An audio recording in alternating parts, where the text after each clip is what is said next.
अवादा कंपनीच्या शिंदेंना फक्त 29 नोव्हेंबरला इथे नव्हतं, गाडीत घालून पाथर्डीपर्यंत नेलं होतं. पाथर्डीपासून मारत पुन्हा आणलं होतं आणि त्याच्यानंतर हे शिंदे सोडून दिला. त्याचं हे मला वाटतं त्याचं सीसीटीव्ही फुटेज आहे.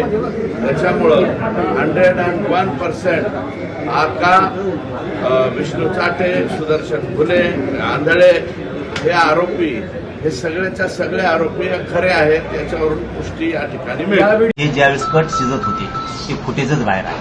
ही खूप चांगली गोष्ट झाली. आता मात्र कोणाला सोडता येणार नाही. नसता अर्ज करत होती, एवढा खून पचवायसाठी अर्ज करत होते. मुख्यमंत्र्यांना माझं सांगणं आहे, एकाची जामीन होता कामा नाही. जर जामीन झाली ना खंडणी किंवा खुनातल्या आरोपीची, देशमुख कुटुंबाला त्या जीवाला धोकाही मर्डर करू शकते. त्याचं यांना सुटू देऊ नका. आणि इतका समोर व्हिडिओ यायला लागला तर आता तर हे मुख्यमंत्र्यांना चॅलेंज आहे की आम्ही सामूहिक कट शिजला, खून पण केला आणि खंडाने पण मागितल्या तरी आमचं कुणी वाकडं करू शकत नाही. हे चॅलेंज आहे.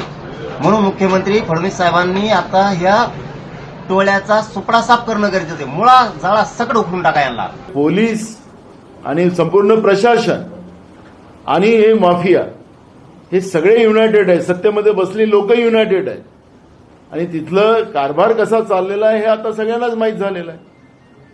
त्यामुळे मी त्या आरोपींची नावं घेण्यापेक्षा सरकारजवळ, म्हणून मगाशी मी आपल्याला माहिती देताना सांगितलं की गृह विभागाच्या माध्यमातून जे सत्तर पक्षामधले आमदार आहेत त्यांना माहिती दिली जाते आहे.